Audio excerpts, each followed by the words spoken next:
మహాదేవ శ్రీమాత్రే నమః. Welcome to our channel శ్రద్ధా భక్తి ఛానల్. ఇక్కడ ఒక విషయం ఏమిటయ్యా అంటే, పిల్లలు మీ మాట వినడం లేదు అనుకున్నా, లేదా ఆర్థిక పరమైనటువంటి లావాదేవీలలో కొంత ఇబ్బందికరమైనటువంటి పరిస్థితులు ఎదుర్కొంటూ ఉన్నా, అదేవిధంగా ఇంట్లో వాస్తు సరిగ్గా ఉండాలి అనుకున్నా, లేదా నర దృష్టి కానీ నరచూపు మీ మీద పడుతుంది అనుకునేటువంటి సందర్భంలో అయినా కూడా, ఎలాంటి పరిస్థితులు ఉన్నా కూడా వీటన్నిటికీ కూడా మీరు ఇంట్లోనే ఉండి అద్భుతంగా కూడా ఒక రెమెడీ చేసుకునేటువంటిది ఈ యొక్క వీడియోలో మీరు తెలుసుకోబోతున్నారు. అయితే ఇక్కడ ముఖ్యంగా ఏమిటి అంటే, శ్రద్ధా భక్తి ఛానల్ను ఎవరైతే కొత్తగా చూస్తూ ఉన్నారో వారు దయచేసి సబ్స్క్రైబ్ చేసుకోండి. అదేవిధంగా బెల్ సింబల్ నొక్కేటువంటి ప్రయత్నం చేయండి. మా నుండి వచ్చేటువంటి ప్రతి వీడియో కూడా మీకు ఖచ్చితంగా కూడా ముందుగానే మీకు చేరుతుంది. దానివల్లనే మేము ఇంకా కొత్త కొత్త వీడియోలు చేయాలి అనేటువంటి సంకల్పం మాకు కలుగుతుంది.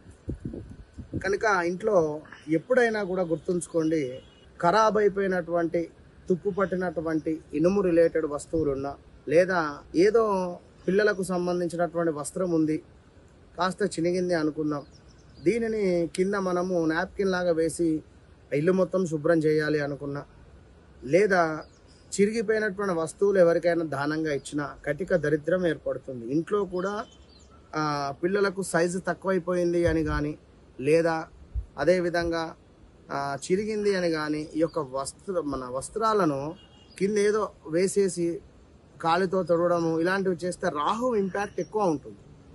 అదేవిధంగా ఎవరైతే అరుస్తారో ఎక్కువగా, ఆడవారు కానీ మగవారు కానీ ఎక్కువగా ఎవరైతే అరుస్తారో వారి మీద రాహు యొక్క దృష్టి అధికంగా ఉంటుంది.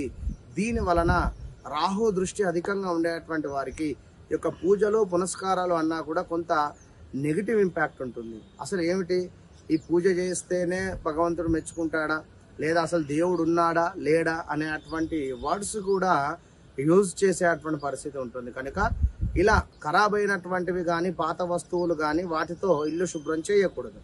అదేవిధంగా దానము కూడా ఇవ్వకూడదు. దానం ఇవ్వాలి అనుకుంటే మంచి వస్త్రాలను దానంగా ఇచ్చేటువంటి ప్రయత్నం చేయండి, కొత్త వస్త్రాలను.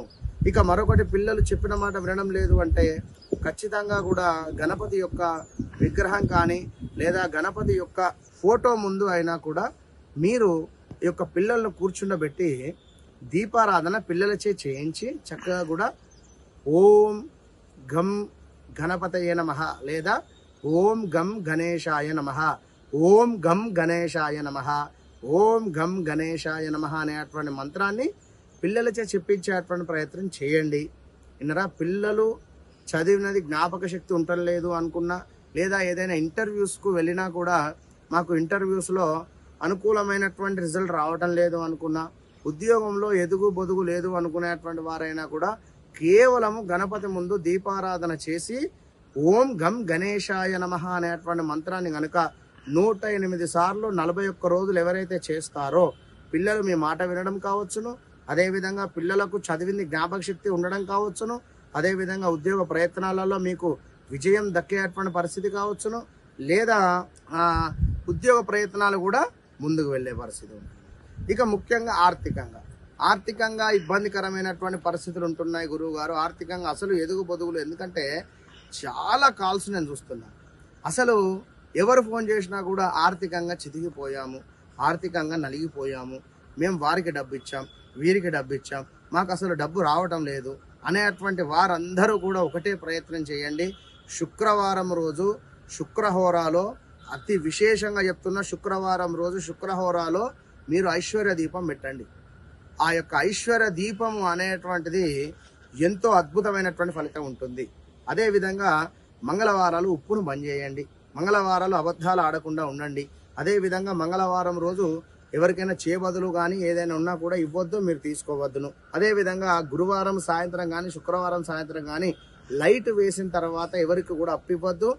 ఈ ఉప్పు కావచ్చును, నూనె కావచ్చును కొనుక్కొని రావద్దు ఇంటికి ఆ సమయాలలో.